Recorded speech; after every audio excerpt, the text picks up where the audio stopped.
The very important feature of the human respiratory system is the presence of diaphragm. Now, all living organisms require energy in the form of ATP molecules. So, what is inspiration? It is the process of exchange of gases between the atmosphere and the lungs. Visceral means what? Internal. Internal pleura means what? Membrane. And outer membrane is called parietal pleura.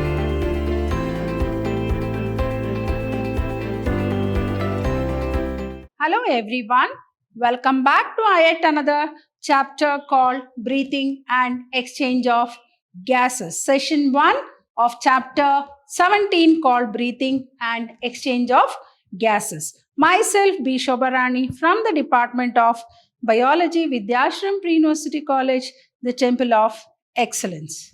I think all of us know how important respiration is. And at this point of time, where we all are facing this coronavirus pandemic, respiration plays a very great role because we all of us know that the after effects of the coronavirus infection is breathlessness, and many people face lung disorders, and that is what is a very pathetic condition of the coronavirus.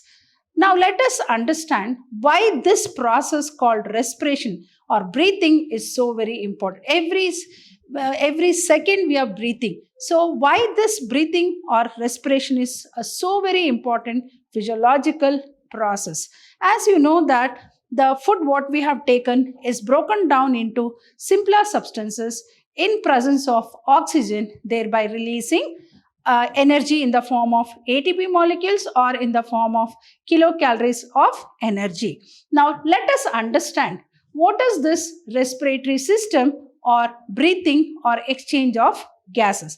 I think all of us know we take in oxygen and give out carbon dioxide. So, the process of intake of oxygen is called inhalation or inspiration, and the expulsion of the gaseous waste, that is carbon dioxide, from the lungs back to the atmosphere is called exhalation or expiration.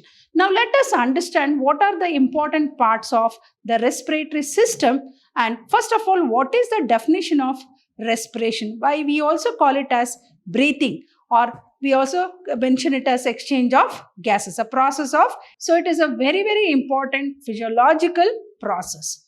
Now, let us understand. I think you can see in this beautiful picture the process of inhalation and exhalation. And the very important feature of the human respiratory system is the presence of diaphragm. I think all of us know the movement of the diaphragm is very important for the two very important events that happen in the process of respiration, that is inhalation and exhalation. So, let us understand the term called respiration. What is respiration? It is a complex process in which molecular oxygen is employed in complete oxidation of organic fuel molecules like glucose in the tissues to derive energy, eliminating carbon dioxide and water. As I said, it is a very important biological process and a very complex process in which molecular oxygen is employed. So we are called as what? Aerobes. The process of respiration takes place in presence of oxygen. So we all are called as aerobes. So it is a complex process in which molecular oxygen is employed in complete oxidation of organic fuel molecules like glucose in the tissues to derive energy, eliminating carbon dioxide and water. So in presence of oxygen, glucose molecule is broken down, thereby releasing energy. And I think all of us know the energy is very important to do work. And for various physiological processes, energy is very important. So from where we get that energy? That is through the process of respiration. And glucose in the tissues derive energy, eliminating carbon dioxide and water. We all know what is the gaseous waste, that is carbon dioxide. I think we know we eliminate the nitrogenous waste in the form of urea and the gaseous waste, that is carbon dioxide, through a process called respiration. So, what is the definition of respiration? Respiration is nothing but a complex process in which molecular oxygen is employed in complete oxidation of organic molecules like glucose in the tissues to derive energy, eliminating carbon dioxide and water. So glucose in the tissues to derive energy, eliminating carbon dioxide and water. So here you can see the process of here the process of inhalation. Here you can see how diaphragm has become flat. Here you can see it is dome-shaped structure. So inhalation and exhalation. Now all living organisms require energy. Energy in the form of ATP molecules. We know ATP molecules are called as the energy currency of a cell. Energy currency of a cell. It is called as energy currency of a cell. Molecules to carry out metabolic activities.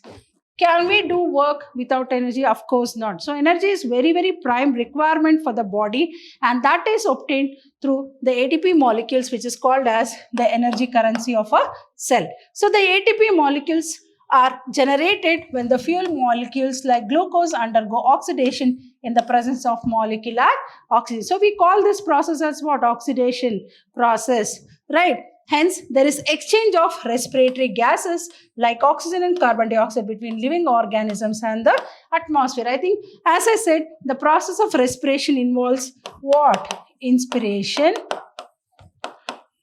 and expiration. Inspiration and expiration. So, what is inspiration? It is the process of exchange of gases between the atmosphere and the lungs. Whereas expiration is the gaseous exchange of carbon dioxide between the lungs and the atmosphere. That is from the tissues to the lungs. And as you all know, the structural and functional units of respiration is the lung. The units of respiration is called alveoli. We use a word called air sacs also. We use the word called air sac. So the exchange of gases takes place between the alveoli of the lungs. So there is one direct respiration. What is direct respiration and indirect respiration?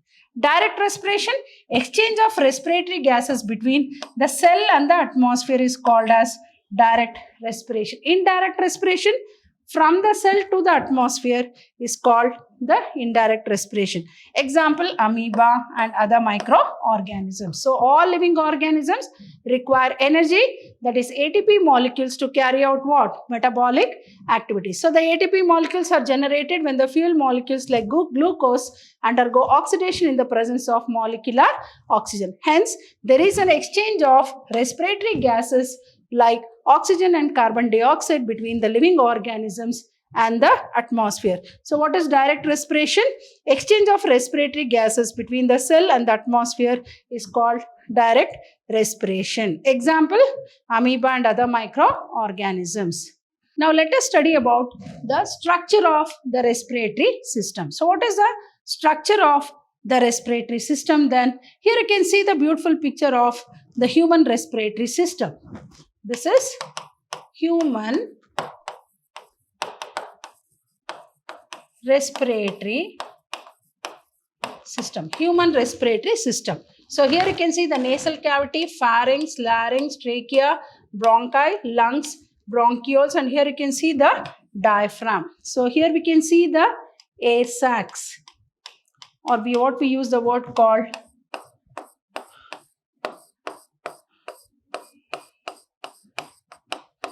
alveoli. Alveoli, or we use the word called air sacs. Right? So now let us understand the different parts of the human respiratory system. You know, the human respiratory system, as you all know, that it starts with the nasal cavities, pharynx, larynx. And here you can see the larynx, trachea, bronchi, bronchioles, then you can see the lungs and the alveoli. So nasal cavity. What is the very important function of nasal cavity? These are the beginning of the respiratory system, separated by the nasal septum. So I think all of us have a nose, and we know there is a partition that separates the nasal cavity into right nasal cavity and left nasal cavity. So it is nothing but what? Passage of air. So air enters through the nasal cavity. And I think all of us know there are minute hairs which are vibratory in motion so that it can, so the filtering of air also takes place in the nasal cavity. So septum and internally lined by pseudostratified mucus secreting ciliated epithelium. I think we all of us know there is a mucus secreting cells inside the nose which secretes a sticky like substance called mucus, which also traps the dust particles that enter through the air. So almost it acts as what? Filtering. So it helps in filtering the air that we breathe in. So the smaller dust and bacteria are trapped by the cilia and mucus. So nasal cavities, these are the beginning of the respiratory system, separated by nasal septum and internally lined by pseudostratified mucus secreting ciliated epithelium. The smaller dust and bacteria are trapped by the cilia and mucus. Pharynx, it is a common passage for both food and air. The passage for food is called oropharynx and that of air is called nasopharynx. So the nasopharynx opens back into larynx. So now nasal cavity. The next comes very important is what? Pharynx. You know, pharynx is also called as what? Food pipe. Larynx is called as windpipe. Right? Trachea, you can see the trachea which is covered by circular cartilaginous ring. Cartilaginous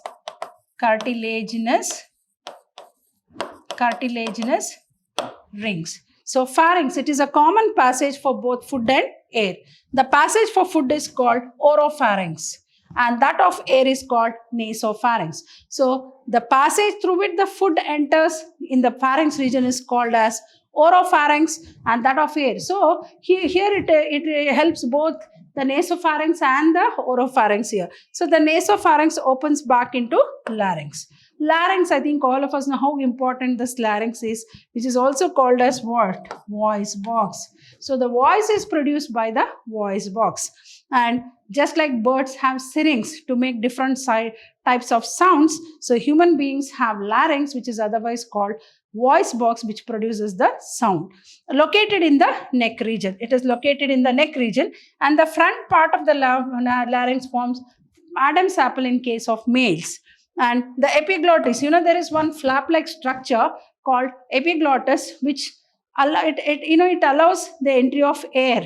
So when the food is entering, it will close. So it is acting as a flap-like structure, preventing the entry of food when air is entering and preventing the entry of air when food is entering. So that is very important part we can say, which is elastic cartilage closes off the larynx when the food is swallowed.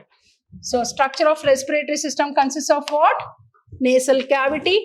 So what is nasal cavity? These are the beginning of the respiratory system separated by nasal septum and internally lined by pseudostratified mucus secreting ciliated epithelium. The smaller dust and bacteria are trapped by the cilia and mucus.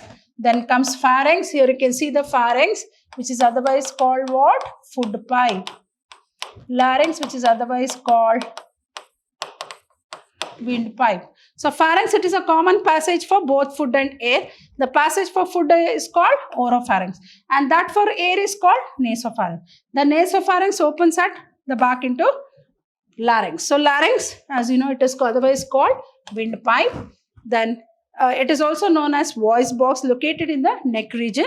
The front part of the larynx forms Adam's apple and the epiglottis, which is nothing but made up of elastic cartilage, which is flexible, closes off the larynx when the food is swallowed. Then comes trachea. So here you can see the trachea. So you can see the cartilaginous rings. Cartilaginous rings. So epiglottis, here as I said, there is one flap-like structure called epiglottis which closes and opens which regulates the entry of air and food. Then you can see the larynx.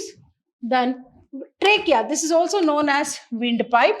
Trachea, internally lined by pseudostratified a mucus secreting ciliated epithelium that traps dust particles present in the inhaling air. So the cartilaginous rings also gives support for the entry of the air, and this is also, as I said, even larynx, like how we use the word called windpipe. So trachea, which is otherwise called windpipe, This is also known as windpipe, internally lined by pseudostratified stratified mucus secreting ciliated epithelium that traps dust particles present in the inhaling air. So next comes the primary bronchi. So this is called as the primary bronchi.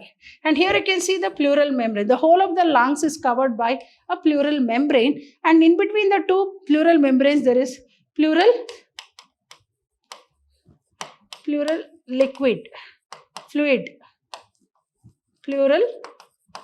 So here you can see the pleural fluid.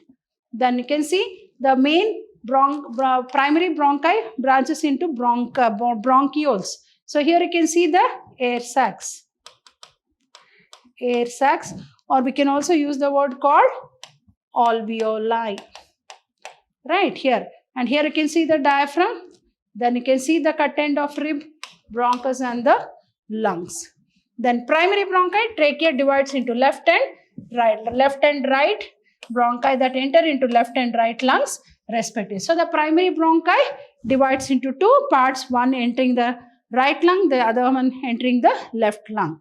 So lungs, you know how important lungs are for the body and particularly for the respiratory system. These are located within the thoracic cavity, protected by the rib cage. So very important. See how the rib cage protects the lungs. As you know, lungs are the very, very important respiratory organs which cannot be replaced with anything, right? The lungs are covered by, as I said, covered by pleural membranes as protective coverings for the lungs, and the inner membrane is called visceral pleura and the outer membrane is called parietal pleura. Inner one is called visceral. Visceral means what? Internal. Internal pleura means what? Membrane. And outer membrane is called parietal pleura. So trachea, this is also known as what? Trachea is also known as windpipe, internally lined by pseudostratified mucus secreting ciliated epithelium that traps dust particles present in the inhaling air. Primary bronchi, trachea divides into left and right primary bronchi that enter into left and right lungs respectively. Lungs, these are located within the thoracic cavity, protected by the rib cage. So these are the lungs. Here you can see the pleural membrane, alveoli, pleural fluid and the bronchi. So the lungs covered by a pair of membrane called pleural membrane. The inner membrane is called visceral pleura and the outer membrane is called parietal pleura. Then bronchial tree. So here you can see this is the main bronchi and these are the bronchioles. The tree-like structure you can see, bronchial tree. So we call it as bronchial tree. It looks like a tree with branches, hence the name bronchial tree. So internally the lungs contain tree-like structures consisting of tubes, sacs and blood capillaries. The trachea divides into left and right primary bronchi that enter into left and right lungs, further divides into secondary bronchi and they branch into tertiary bronchi. So primary bronchi into secondary bronchi, secondary into tertiary bronchi, right? So and then into respiratory bronchi. So these penetrate deeply into the lungs and subdivided into alveolar ducts which are dilated into atria. Each atrium contains numerous grape-like structures called alveoli. Here you can see, you can find the alveoli, grape-like structures. So these are called as alveoli. So alveoli or the air sacs are the structural and functional units of respiratory system which connects with pulmonary artery that carries deoxygenated blood and pulmonary vein that carry oxygenated blood. Hope you have understood the first very important session of this very important physiological process called breathing and exchange of gas. All of us know how important this physiological process is for the human body, right? So I'll be back in the coming session with some more interesting concepts of this interesting chapter called breathing and exchange of gases. Till then, goodbye and thank you.